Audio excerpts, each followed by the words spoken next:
Magandang araw sa inyo mga ka-auto.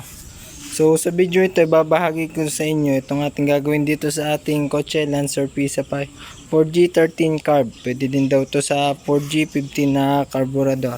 So itong ginawa natin dito, binalik natin siya sa stock na vacuum hose, vacuum line. So ito yung ating vacuum diagram yan. Galing to kay Master Kerubin. Bigay sa akin. So ito yung ating tinesting na ikabit. Ganun pa rin, wala nagbago, wala nangyari. Na-overhaul na natin yung carburetor natin. Ganun pa rin yung fuel consumption niya. 5 km per liter. So ang lakas. So ayos na yung ating tension bar, may mga connection naman, okay yung kuryente, okay din yung ating spark plug, bago na rin. Na-overhaul na rin natin yung carb. Okay din naman yung timing ng ating distributor. Napa-tune up na rin natin. So ang lakas pa rin niya sa gas. Di ko na alam kung anong problema nito. So ito yung ating dating connection. So napanood natin yung vlog ni Kuya Makel.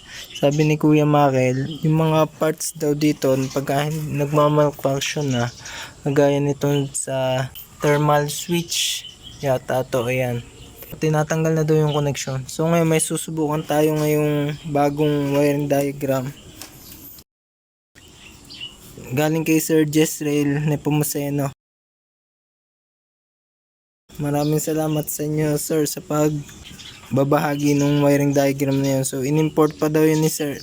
Binili pa daw ni sir from Japan para makuha lang yung connection na yun. Tapos yun naman, ay-send na din sa atin ni Sir Adrian. Di lang natin nagawa. Tropa pala ni Sir Adrian, yung si Sir Jezreel. So, nanggaling din yung vacuum diagram na yun kay Sir Jezreel. Naunang binigay sa atin ni Sir Adrian. Shoutout po sa inyo. So, ngayon, balak natin gawin. Subukan natin yung ibang vacuum hose diagram na mula kay Sir Jezreel. So yung kanya daw napakatipid, sobra. Nagtagaytay daw siya 21 km per liter pure highway. Tapos sa highway nagsi 16 to 19. Tapos sa city ay 8 to 10 yata, 10 to 12. Talagay ko na lang dyan.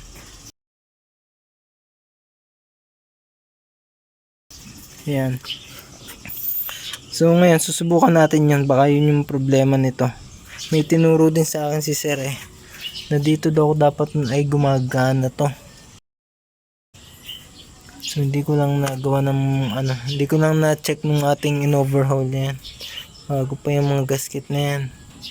So ngayon testing natin kabit yun. So tara, simulan na natin.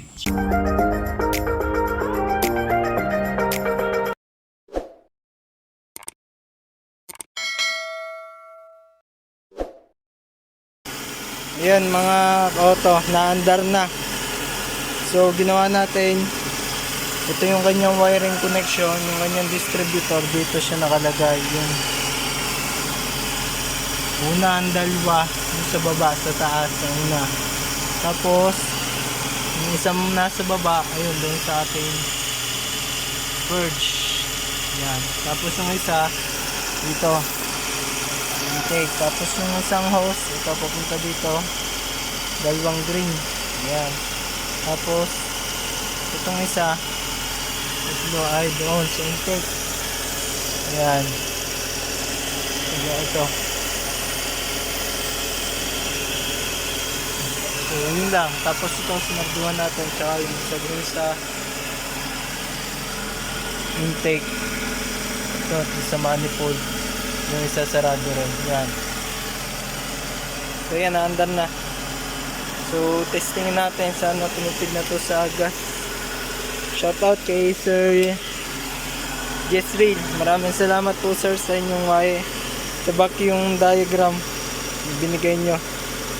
In-import pa niya sir. Binili pa daw from Japan. Connection na yun. Pinuha pa. So shoutout sa inyo sir.